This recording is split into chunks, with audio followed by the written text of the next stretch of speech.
Thank you, Mr. Chairman. I appreciate it. I think that was an interesting exchange, and I appreciate my friend from Washington discussing that, because I think it really goes back into a role of what antitrust is and what antitrust is not.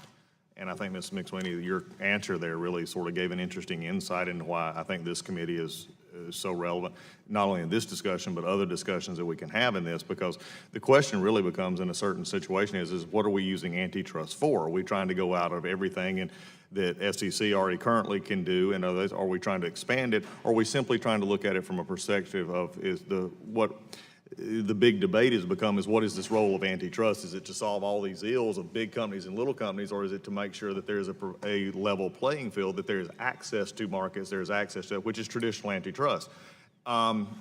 Just because someone is big doesn't mean that they're bad, just because, and I think you can look at many companies coming from many different states they're not acting in a antitrust violation. They're large. They've made that precision. So I think it's interesting for me, this discussion, but I disagree. I think that this was a wrong. I'm glad that it is looking to be rolled back, and I think that's a positive step in letting the trust side of it be dealt with, and I think we can have more hearings in this regard.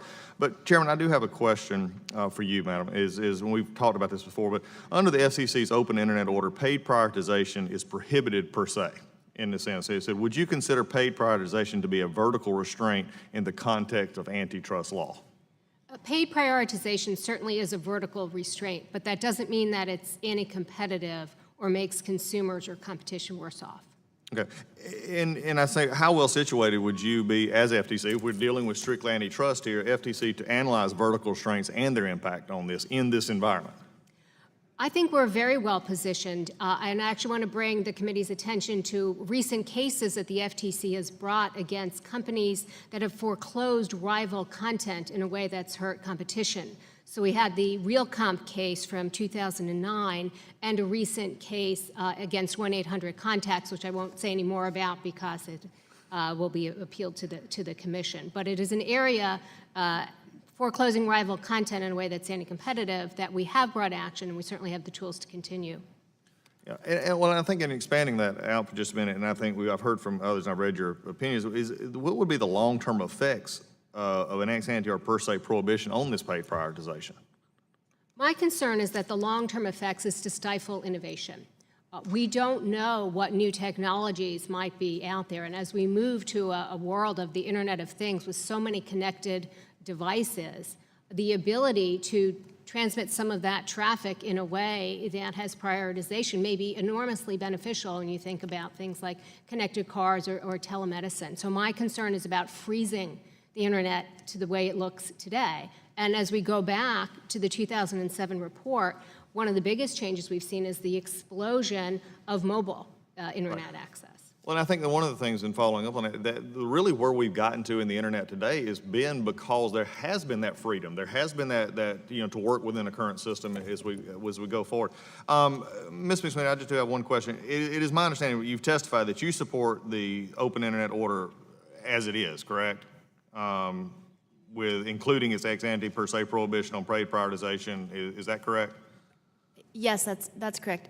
If I could just add, though, on this specialized services question, innovation around telemedicine and Internet of Things, that kind of thing, I believe, and I'm not the FCC, so please ask them, but it is contemplated already in the open internet order that waivers and such can be granted for that kind of innovation.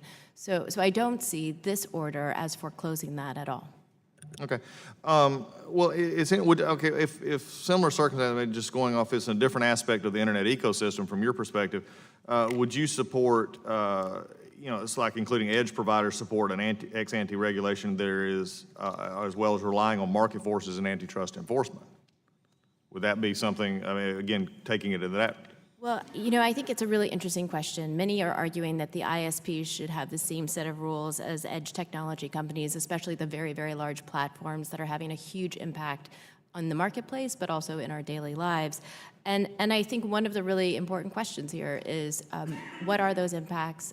How much power do those companies have? And if they are very powerful, like today's ISPs in the highly concentrated broadband markets, then we should be having a conversation about whether our antitrust tools are sufficient. Well, I think that's going to become the honest question that we're having now. And I think, but before we go at this from an antitrust perspective, it's not simply, and unfortunately I've seen this before, big, bad small, good. We got to get out of that and go back to what antitrust is actually supposed to look like. But I can't let this go, Mr. Chairman, without also saying for those of us in rural areas, Northeast Georgia for mine, when you have players who are supposed to be providing broadband access and they're not, they're using their CAF funds and other things to do other things, such as they are in my area, this is just, prohibiting it out. That's why we're looking at other acts like the GO Act and other things to actually provide broadband services to rural areas and get competition into the marketplace. And with that, Mr. Chairman, I yield.